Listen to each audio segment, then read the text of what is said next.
Although the American people have experienced economic downturns and tough financial times in recent years, at no time in their history have circumstances been more dire than during the Great Depression of the 1930s.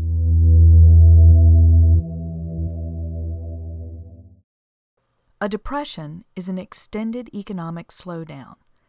Depressions often follow times of strong economic growth. More and more people want to invest, and that drives prices up, often to more than their real value. Eventually, the value peaks and starts to go back down.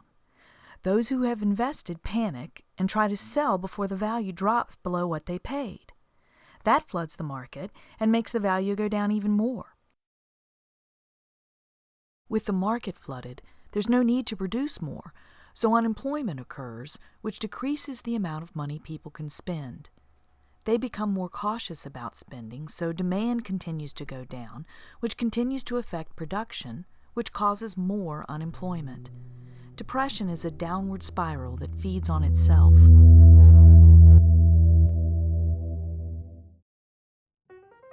During the 1920s, people were celebrating the end of World War I.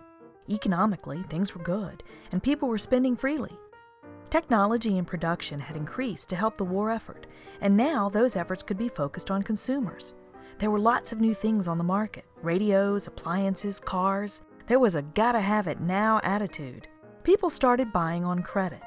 More and more people were spending money they really didn't have, and banks and retailers were happy to give them all the credit they wanted.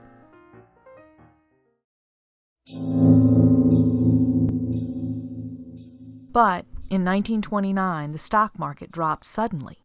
Because stocks had been going up and up, many people had put all the money they could into stocks. When the market collapsed, they lost everything. Even the people who didn't invest in the stock market lost savings because the banks had used their money to invest in stocks, and it was also lost. When money got tight, the banks began calling loans, so all those people who had bought things on credit had to pay up. Many couldn't. So again, the banks came up short. Thousands of banks failed. Another event that made the 1930s depression so catastrophic was the plight of the farmer. A years-long drought had caused crop failure, so the farmers had nothing to feed their livestock and no crops to sell. They couldn't buy feed because the banks were no longer issuing credit, and they had no money since their crops had failed in the drought.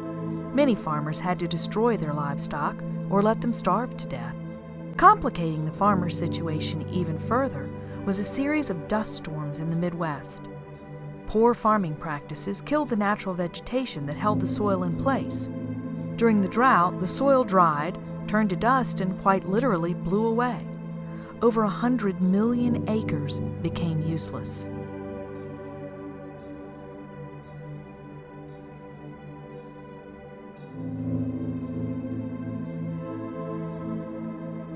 This perfect storm of events brought America to its knees. Congress and the presidents searched for ways to save the nation. So first of all, let me assert my firm belief that the only thing we have to fear is fear itself. Nameless, unreasoning, unjustified terror, which paralyzes needed efforts to convert retreat into advance.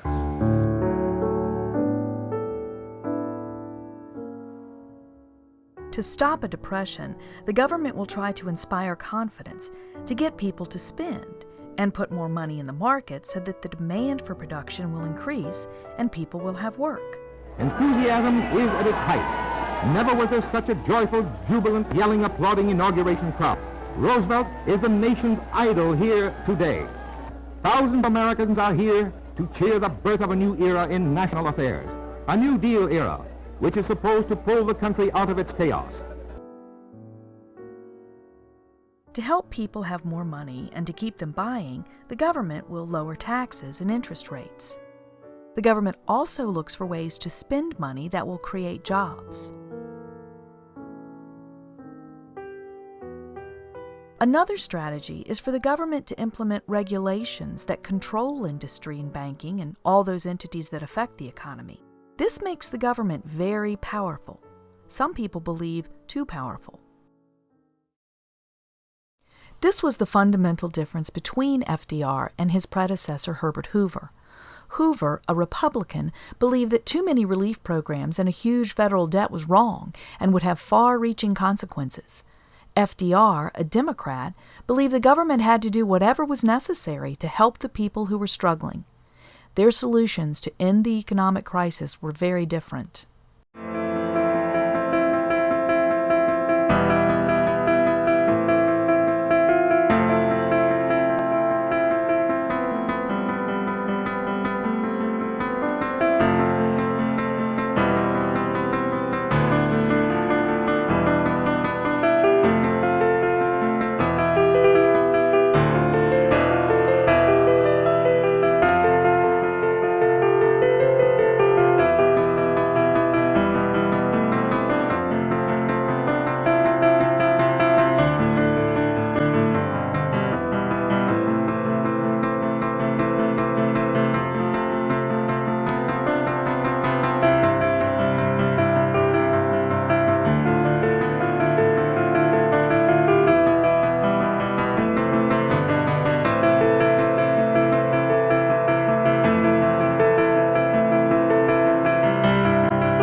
These basic political philosophies are still debated today between Democrats and Republicans.